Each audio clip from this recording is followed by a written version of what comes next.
with the Afghan Adjustment Act.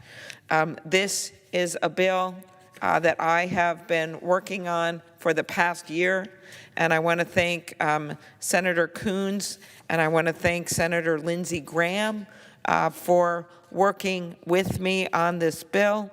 I also want to thank our other co-sponsors, which include Senator Blunt and Senator Blumenthal, Senator Murkowski, Senator Shaheen, Senator Moran, who has joined the bill after we made some changes to strengthen the vetting process. His support is very important. Senator Leahy, Senator Wicker has joined us on this bill now, the incoming ranking member of the Armed Services Committee. Why is that? Because this bill is so important to our military. So many of these Afghans have worked with our military. They had the backs of our military. They were their translators. They did all kinds of very, very difficult jobs to help our military and freedom in Afghanistan. And when they came to this country, so many of them thought we would be there for them. And right now, their situation is tenuous at best. They are in limbo, and I can't tell you how many members of our military have come up and said, I don't understand. The chief of mission has verified their status. Half of the Afghans, roughly half of them that are here right now, have been vouched for by our own military. We have put together the Afghan Adjustment Act based on instructions from the past. We saw what happened. The Vietnamese and the Hmong, I know in my own state, we have the second biggest population of Hmong in the country, that they came here and our country knew that we owed them something because they had stood with us. And we put them on a path that involved green cards, which is what we are doing here. All we're trying to do here is actually more intense than what we did back then. And I just asked the other senators to look at the Hmong and Vietnamese in their own communities. They are now many generations ahead. They are police officers. They are serving in the state legislature. They are pillars of their community. And if in the Afghans we have the same possibility, I remind my colleagues, they are already here.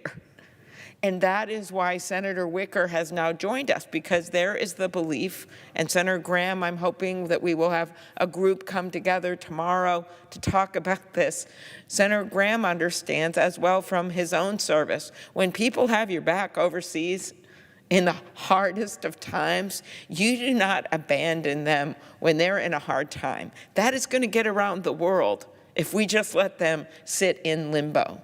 So this is truly our moment to at least start this process. What does it mean? Well, it means, according to this bill, that we will be doing a vetting of the Afghans who, I note to my colleagues, are already here. They will submit to additional vetting, including in-person interviews. It makes the process much more orderly and much more thorough, which is why you see conservatives joining this bill.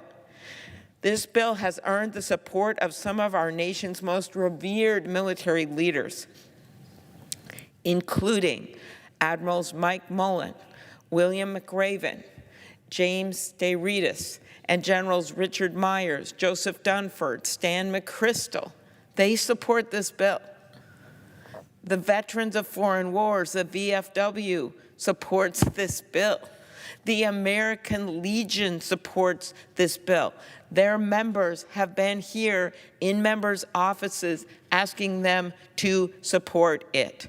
I cannot tell you how important it was to Senator Coons and myself to make sure that this bill was bipartisan in nature.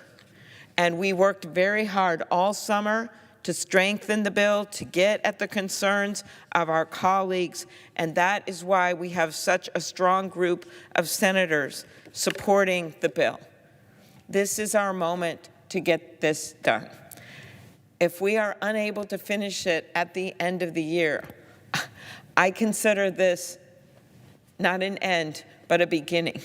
We are so close to getting, as I know from my discussions with my colleagues, more and more Republicans on this bill. I think that is because they understand that if we leave these people who helped us in limbo, what will people think the next time that they ask for our help in another country, in another war, in another conflict? I implore my colleagues to join us in this effort. I'm looking forward tomorrow where we'll have a bipartisan group of senators take the floor, but I didn't want to let another day go by without mentioning how important it is to get this done. Thank you, Madam President. I yield the floor. I know we've been joined by Senator Lee. Thank you.